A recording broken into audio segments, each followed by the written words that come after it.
Hello students, welcome back to the Probiology channel. आज जो हम फाइलम करने वाले हैं उसका नाम है phylum coelenterates. Phylum Porifera already हम कर चुके हैं, तो फाइलम सीलेंट्रेट देख रहे हैं। फाइलम सीलेंट्रेट का दूसरा नाम निडीरिया होता है क्योंकि इसमें एक सेल पढ़ेंगे जिसको नीडोब्लास्ट या नीडोसाइट सेल्स बोला जाता है। इसके हम कुछ जनरल फीचर्स देख लेते हैं और एग्जाम्पल्स पहले देख लेते हैं और डिटेलिंग इसके बाद पढ़ेंगे। सबसे पहले जो आपका फाइलम सीलेंट्रेट है उसमें जो लेवल ऑफ ऑर्गेनाइजेशन होता है वो है आपका टिश्यू लेवल। टिश्यू लेवल का क्या मतलब हुआ कि इनकी जो पूरी बॉडी बनी है वो आपके टिश्यू से बनी हुई है, अभी तक कोई ऑर्गन नहीं बना, उसी से आपका सर्कुलेशन चल रहा है, उसी से आपका डाइजेशन चल रहा है। सिमेट्री रेडियल होगी, किसी भी प्लेन से काटोगे तो मिरर इमेज बनेगा। जर्म लेयर इसकी डिप्लोब्लास्टिक होगी। डिप्लोब्लास्टिक मीन्स होता है कि ऐसी बॉडी जो 2 जर्म लेयर से बनी हुई होती है। First is ectoderm and second is endoderm. Coelom इसमें एब्सेंट है।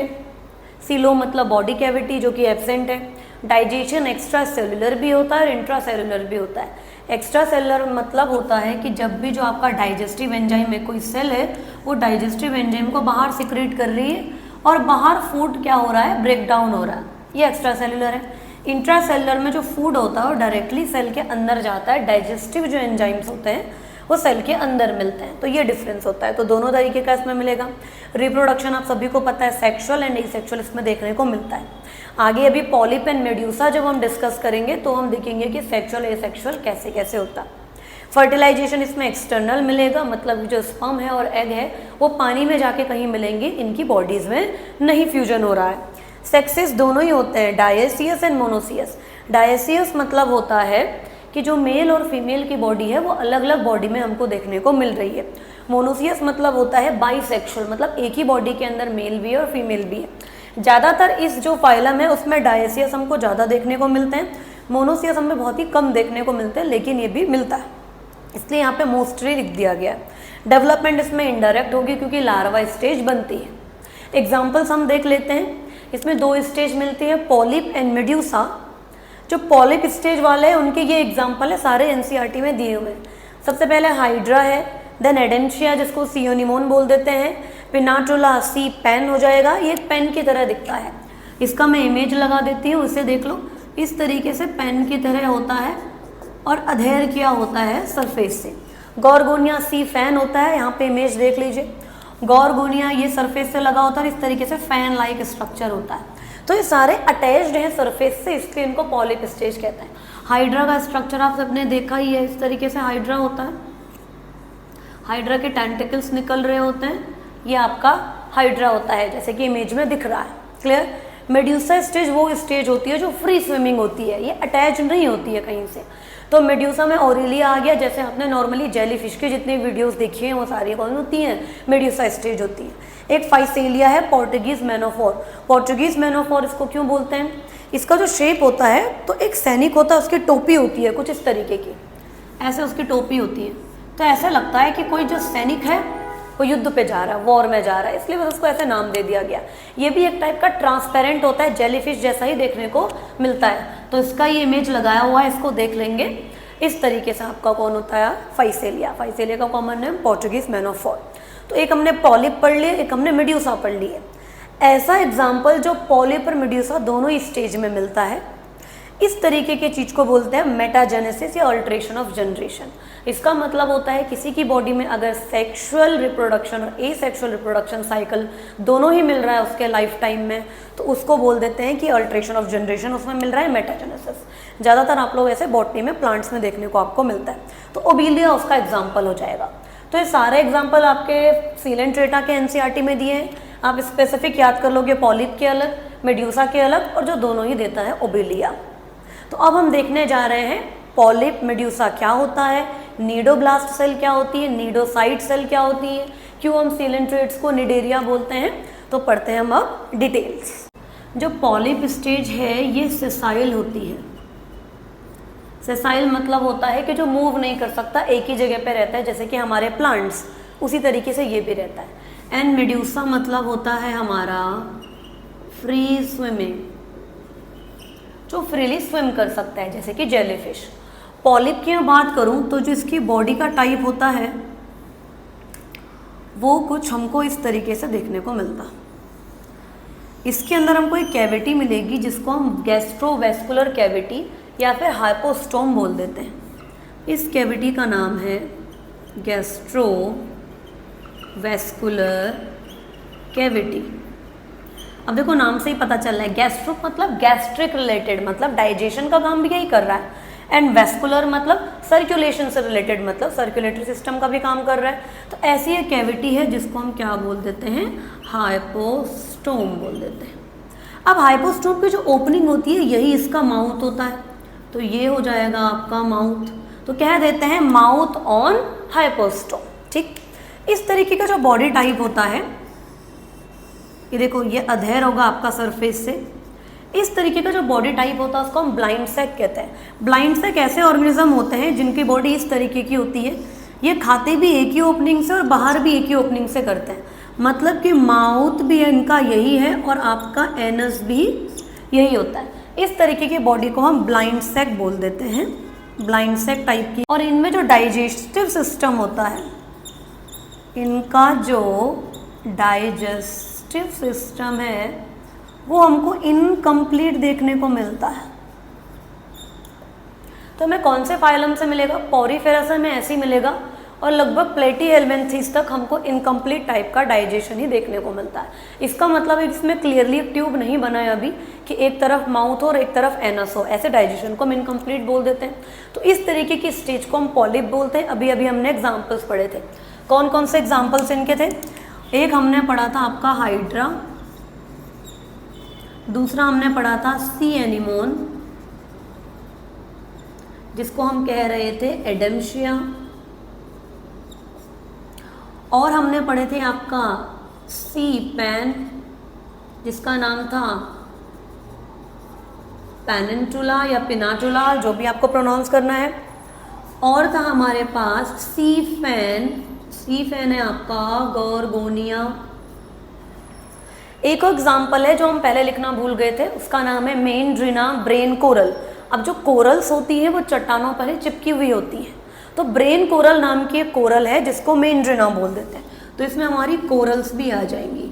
ये जो कोरल्स हैं इनका जो बाहर का कवरिंग होती है वो कैल्शियम कार्बोनेट की बनी होती है, CaCO3 कैल्शियम कार्बोनेट की बनी होती है। तो मेंड्रिना ब्रेन कोरल एक इसका एग्जाम्पल हो जाएगा।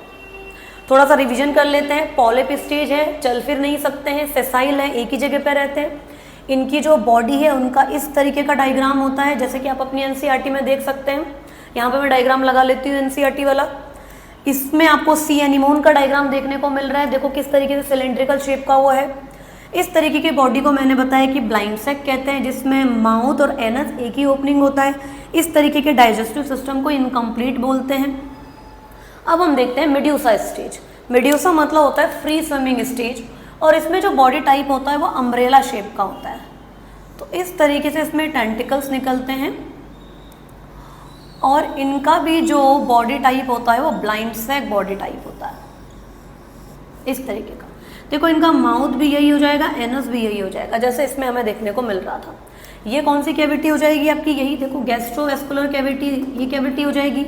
ये हाइपोस्टोम इसी को हम कह रहे हैं, और जिसका माउथ है नीचे के साइड होगा, इस वाली साइड हो जाएगा, ventral side. This is dorsal and this is ventral, तो वेंट्रल साइड इनका माउथ देखने को मिलता है। इनका जो शेप होता है वो अम्ब्रेला शेप्ड होता है, अम्ब्रेला लाइक शेप, और ये सिलेंड्रिकल शेप के होते हैं। इनके जो एग्जाम्पल होते हैं वो मेन एग्जाम्पल है किसका, ओरिलिया। ओरिलिया को हम जेलीफिश कह देते हैं, जैसे कि देखो डायग्राम में यहाँ पे जो इमेज लगाया हुआ है मैंने, इसमें आपको दिख रहा है, तो ये आपका ओरिलिया है, दिस इज योर ओरिलिया। दूसरा इसका जो एग्जाम्पल हो जाता है वो अभी अभी हमने पढ़ा था, पोर्टुगीज मैन ऑफ और फाइसेलिया, इसको हम बोल देते हैं। ये रहा फाइसेलिया का इमेज, तो ये फ्री स्विमिंग होते हैं। अब हम पढ़ते हैं ओबिलिया का एग्जाम्पल, जिसमें दोनों ही देखने को मिल रहे थे। तो देखो ओबिलिया में किस तरीके से होती है अल्ट्रेशन ऑफ जनरेशन या फिर मेटाजेनेसिस। हम इमेजिन करेंगे कि एक ओशन है, ओशन के अंदर का जो भी सिस्टम अभी चल रहा है उसको हम देखेंगे। ओशन के पास में नीचे ओशन बेड लगा हुआ है ना। ओशन बेड मतलब क्या हो जाता है, ये कोई आपकी रॉक होगी या फिर उसके नीचे जो आपका सैंड होता है वो, ये इमेजिन कर लो। इस पर आपकी पॉलिप स्टेज मिल रही है जिसका नाम ओबिलिया है, ठीक है। तो तो ओबिलिया कुछ इस तरीके से रहता है, इनके ब्रांच स्ट्रक्चर होते हैं इस तरीके से। ओबिलिया है, ये क्या करेगा, एसेक्सुअली रिप्रोड्यूस करना शुरू करेगा। एसेक्सुअली रिप्रोड्यूस करेगा तो यहाँ से स्पोर बनाना शुरू करता है, इस तरीके से स्पोर बनाएगा और अपना एक स्पोर इस तरीके से पानी में इसका चला जाता है, जो अब ग्रो करके क्या बनने जा रहा है, मेड्यूसा स्टेज बनने जा रहा है। तो ये इसका एसेक्सुअल स्पोर धीरे धीरे इस तरीके से बड़ा होता है और ये देखो ये बन जाता है बिल्कुल अम्ब्रेला शेप का, जैसे अभी तक हमने पढ़ा था। अभी हमने पढ़ा कि जो अम्ब्रेला शेप होता है उसके पास भी क्या होता है, यही गैस्ट्रोवेस्कुलर कैविटी होगी, उसके यहाँ पे हाइपोस्टोम होगा, हाइपोस्टोम पे माउथ होगा, ये सब हमने देखा था। हाइपोस्टोम होता क्या है, जो हाइपोस्टोम होता है वो माउथ के पास में लगी हुई कुछ इस तरीके से आउटग्रोथ होती है, जिससे वो फूड को पकड़ सके, मतलब इंजेशन कर सके, खाना पकड़ के मुंह में डालना, जैसे हम हाथ से करते हैं, रोटी तोड़ते हैं और इस तरीके से अपने मुंह में डालते हैं। तो ऐसे हाइपोस्टोम जिनको करता है कि ऐसे पकड़ के वो माउथ में डाल देता है, उसको हाइपोस्टोम बोलते हैं। तो इस तरीके की इसकी बॉडी बन गई। और पहले क्या था, पॉलिप स्टेज था। तो इस स्टेज को लिख देते हैं, ये था आपका पॉलिप। किसके बारे में पढ़ रहे हैं हम, ओबिलिया, ओबिलिया के बारे में पढ़ रहे हैं। और ये इसने क्या बना लिया, अपना एक आपका मेड्यूसा बना लिया। ये मेल भी हो सकता है, फीमेल भी हो सकता है। इमेजिन करो हमने इसको फीमेल बना लिया, ये फीमेल का साइन होता है, फीमेल शो करने का। इसके बाद ऐसी किसी और ओबिलिया ने भी किया होगा और उधर से एक मेल बन के आ गया, ये एक मेल बन के आ गया इधर से। अब जब फीमेल और मेल मिल गए, हमने पढ़ा है कि डायशियस होते हैं, तो इनमें क्या हो जाएगा, आपका सेक्सुअल रिप्रोडक्शन हो जाएगा। ये जो आपकी फीमेल थी आपका एग बना लेगी, या आपका जो मेल था स्पर्म बना लेगा, इनका क्या हो जाएगा, क्रॉस हो जाएगा, और ये क्या बना लेंगे, एक जाइगोट बना लेंगे। और ये जब ग्रो करेगा तो ये बनाता है लार्वा। इसका जो लार्वा होता है वो सीलिएटेड होता है, इस तरीके से इसका लार्वा होता है। इसके लार्वा का नाम होता है प्लेनुला लार्वा। ये लार्वा क्या होता है, धीरे धीरे सटल हो जाता है आपके ओशन बेड पे, फिर से थोड़ा सा ग्रो करेगा, इस तरीके से ग्रो कर लिया इसने, और ये फिर नीचे सटल हो गया। जिस तरीके से सीड होता है ना, सीड पेड़ से गिरता है और फिर जर्मिनेट होने के लिए नीचे बैठ जाता है, उसी तरीके से इसको हम ले सकते हैं। तो उसके बाद ये क्या करने लगेगा, यहाँ से फिर से ग्रो करने लगता है। देखो ये ग्रो करने लगेगा और फिर ये इसी तरीके की बॉडी बना लेगा। अब हम ध्यान देंगे कि इसने कहाँ से कहाँ तक एसेक्सुअली रिप्रोड्यूस किया और कहाँ से सेक्सुअल करना शुरू किया। देखो यहाँ तक जहाँ तक इसने फीमेल बनाई थी, क्या हम इतना कह सकते हैं कि इतना इसका एसेक्सुअल फेज था, ये इसका एसेक्सुअल फेज था। और यहाँ हमने देखा तो ये इसका क्या हो जाएगा, आपका सेक्सुअल फेज। तो इसकी लाइफ में दोनों ही फेज आ रहे हैं, इसलिए बोल देते हैं मेटाजेनेसिस। तो this is the example of Obelia, कि ओबिलिया में किस तरीके से आपका मेटाजेनेसिस होता है। इसके बाद हम देखते हैं कि जो इसकी नीडोब्लास्ट सेल या नीडोसाइट सेल्स होती हैं वो कैसे काम करती हैं और उनका फंक्शंस क्या क्या होते हैं, ये देखते हैं। ये इमेजिन करो कि आपका हाइड्रा है और हाइड्रा के टेंटिकल्स इस तरीके से लगे हुए हैं। ओके, यहाँ पे मैंने देखा कि छोटी छोटी सेल्स प्रेजेंट हैं, इस तरीके से लगी हुई। ये सेल्स पूरी बॉडी में भी प्रेजेंट हो सकती हैं और किसी के टेंटिकल्स पे भी प्रेजेंट हो सकती हैं। इन सेल्स को मैंने जूम किया तो मैंने देखा एक सेल है जिसमें ग्रूव लाइक स्ट्रक्चर बना हुआ है। जो मैं ब्लू कलर से बना रही हूँ, ये एक सेल रहेगा आपका। सेल के पास न्यूक्लियस होता है, तो ये इसका न्यूक्लियस है, और बाकी इसमें अपना साइटोप्लाज्म वगैरह जो भी सेल के अपने सेल ऑर्गेनल्स होते हैं वो प्रेजेंट रहेंगे। इसके अंदर मैंने देखा कि एक कैप्सूल है, एक कैप्सूल लाइक स्ट्रक्चर है इस तरीके से। इसे थोड़ा सा अच्छे से बना लेते हैं। इसमें मैंने देखा कि एक कैप्सूल लाइक स्ट्रक्चर है, इस तरीके से एक कैप्सूल है जिससे एक थ्रेड निकला हुआ है, और ये थ्रेड इसी के अंदर पूरा पैक्ड रहता है जब तक कि ये बाहर ना निकले। इसके बाद इसमें एक सेंसाइल सीलिया होता है, या फिर जिसको नीडोसील बोलते हैं। इसका नाम है नीडोसिल या फिर सेंसाइल सीलिया।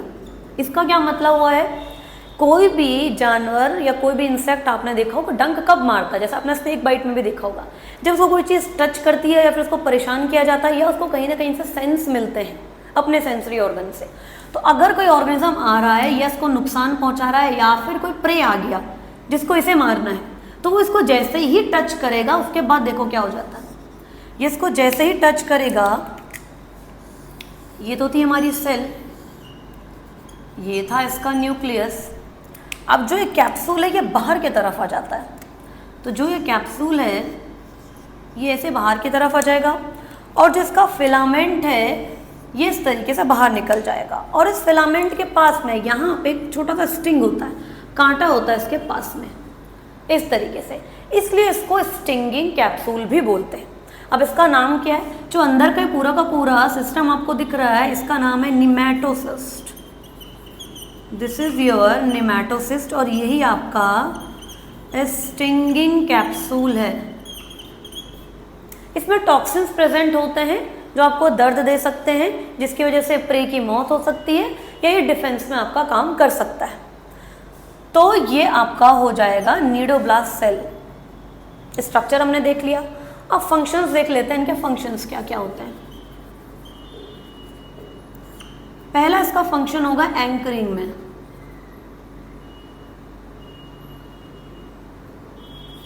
एंकरिंग। दूसरा हो जाएगा आपका